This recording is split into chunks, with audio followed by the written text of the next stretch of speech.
Okay. Howdy, this is our project on the introduction to the immune system. My name is Eros Aranda. My name is Roberto Blanco. My name is Diego Castillo. So the table of contents of what we're going to be speaking about today is adaptive versus innate. What are the differences between these two? What are the components found in innate and adaptive immunity? And how are these all organized between the cells and tissues? Okay, so first is the adaptive immunity versus innate immunity properties. So we know that adaptive immunity is a slow developing immune response, while innate immunity is a speedy first response.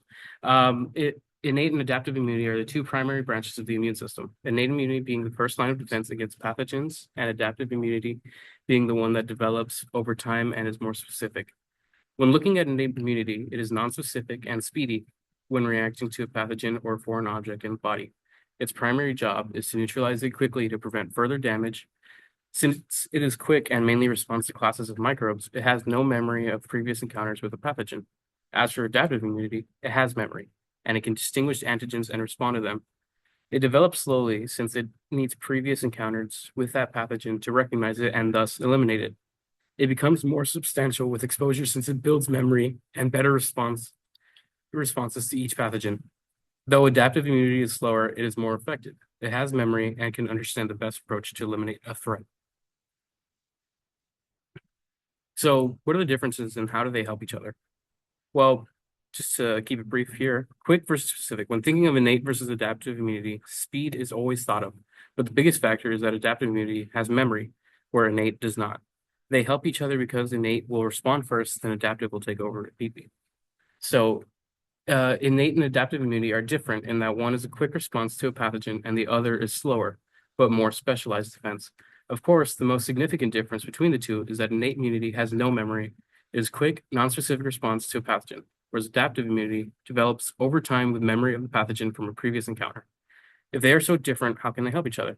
Well, when a pathogen infects a host, innate immunity is the first line of defense against that pathogen. And if it's not effective against it, or if it gets past its barriers, then adaptive immunity will take over and attack it specifically and more directly so it can get rid of it. Innate immunity uses cells and molecules to eliminate those microbes that are attacking the host, and adaptive immunity will enhance those mechanisms of the immune system more specifically. Innate immunity responds first, and if it doesn't work effectively, adaptive immunity will give a helping hand to the initial response in order to specify what it needs and how to effectively combat it. Okay, let's go more specific. What are the components of a innate and adaptive immunity? Like in this picture, innate immunity serves to protect an individual immediately and is not target specific. Some of its components include physical and chemical barriers such as skin, mucous membranes, stomach acid, antimicrobial peptides, phagocyte cells like macrophages and neutrophils, natural killers, and the complement system. Like we talk in class, we go over the innate. Today during class, we talk about it, how we use PRR to see where the pathogen is coming from and how we're gonna attack it. In the adaptive side, the specific long-term protection for adaptive immunity comes from the B and T cells, where the former products antibodies and the latter is responsible for mediating cell-based immunity. Because of memory cells, a faster response time is possible to repeat infections. All right.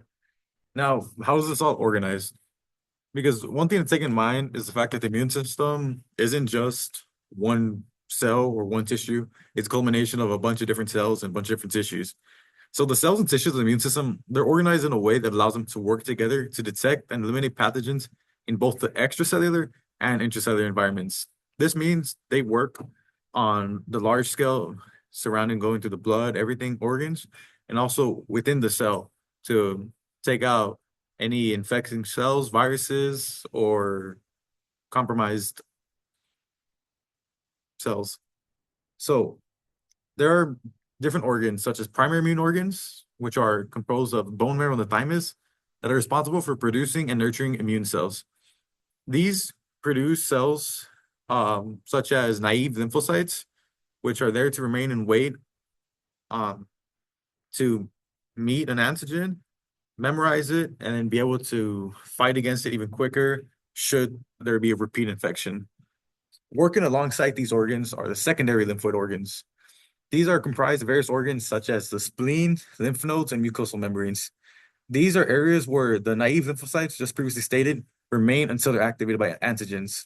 These cells, they support the innate immune system, including macrophages, natural killer cells, and dendritic cells, and provide quick responses to infection. So here on the photo on the right, you can see from the bone marrow, it produces these stem cells that diverge into other stem cells, further cells, progenitor cells, and then further into many more cells.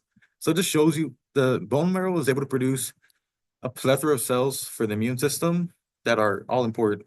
And the photo on the left shows where bone marrow and your primary organs are, and your secondary lymphoid organs such as the spleen, lymph nodes, tonsils, adenoids, and the bronchus, mesenteric, Peyer's patch. So the organs are all over the body. So the adaptive immune system uses different cells, primarily T and B cells. These perform precise activities and utilize memory cells that have specialized response to pathogens. This means that they are specific, and although they take slower, they are very good at what they do. They're strong and they attack cells specifically. The lymphatic system will bring together all of these together by transporting antigens and immune cells to the various lymph nodes and wait for their need. So here you can see the innate and adaptive immunity. Although they both have the same purpose of protecting the body, destroying pathogens, they utilize completely different cells in different ways. And all in all, these cells and tissues are vital to the immune system's functions and its effectiveness. Thank you for our presentation, and we hope you understood this introduction to the immune system. Thank you so much. Thank you.